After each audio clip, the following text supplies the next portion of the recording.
Hello everyone, আসসালামু আলাইকুম।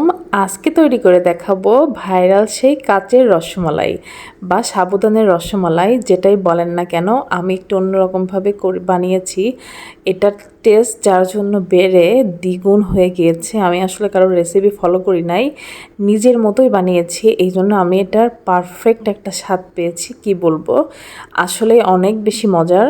তো চলুন আমরা মূল রেসিপিতে চলে যাই, যা কী লাগছে আমাদের এই মজাদার কাচের রসমালাই বানাতে।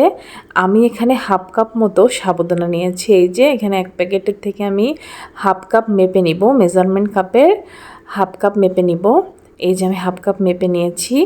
এবার আমি একটি বাটিতে সেই হাফ কাপ সাবুদানা আর এখানে আমি হাফ কাপ পানি দিয়ে দিয়েছি। হাফ কাপে একটু বেশি দিয়েছি, প্রায় 1.25 কাপ মতো। আসলে এটা অনেক সময় সাবুদানার উপর ডিপেন্ড করে। আর দিয়েছি 2 চা চামচ চিনি আর 1 টেবিল চামচ গুঁড়া দুধ। আর দিব 1 চিমটি মতো লবণ, মানে সামান্য লবণ, জাস্ট টেস্টের জন্য। সবগুলো উপকরণ খুব ভালোভাবে এভাবে মাখিয়ে আমি ঢেকে রেস্টে রেখে দিব আধা ঘন্টা। দেখুন মাখাতে মাখাতে এরকম একটা কনসিস্টেন্সি তৈরি হবে, একটু মানে পানি পানি ছেড়ে দিবে। সেই পর্যায়ে আমি এটা ঢেকে রেখে দিব আধা ঘন্টা। আধা ঘন্টা পরে আমি হাতে হালকা ঘি মাখিয়ে এভাবে ছোট ছোট রসমালাইয়ের শেপ দিয়েছি। এভাবে ছোট ছোট করে গোল গোল করে আমি সবগুলো রসমালাইয়ের শেপ দিয়ে বানিয়ে নিব। আর অবশ্যই এটা হাতে তেল বা ঘি মেখে করবেন। আমি হাতে ঘি মেখে নিয়েছিলাম। তো এই যে দেখুন আমি এভাবে সবগুলো রসমালাই বানিয়ে নিয়েছি। তো এবার আমরা মূল প্রসেসে চলে যাব, রান্নাতে আর কি। এখন আমি একটি হাঁড়িতে ঠিক হাফ লিটার দুধ আগে থেকে জাল করে রেখেছিলাম, জাস্ট 1-2 বলক দিয়ে রেখেছিলাম। উপর দিয়ে হালকা সর পড়ে গিয়েছে। আর দিয়েছি হাফ কাপ মতো চিনি। মিষ্টি আপনাদের অবশ্যই স্বাদ অনুযায়ী দিবেন। আর 2টা এলাচ ফ্লেভারের জন্য দিয়েছি।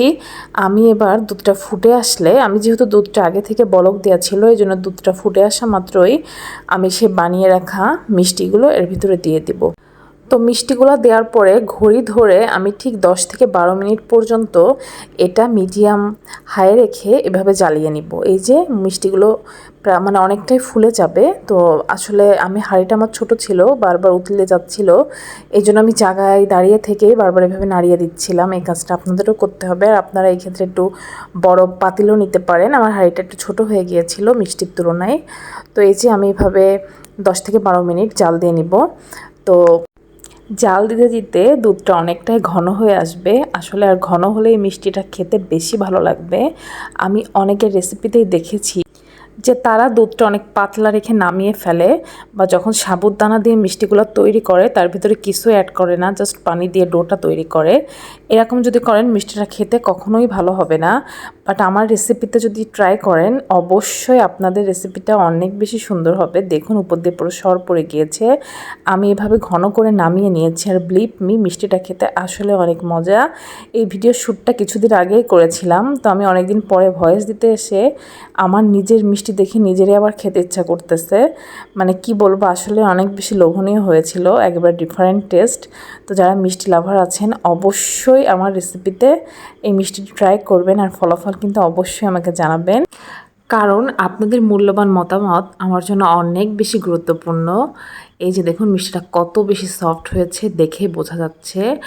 আর আমি উপর থেকে জাস্ট গার্নিশিংয়ের জন্য কিছু বাদাম কুচি দিয়েছি, এটা অপশনাল। এটা না দিলেও মিষ্টিটা অনেক সুস্বাদু। তো সবাই অনেক বেশি ভালো থাকবেন। আল্লাহ হাফেজ।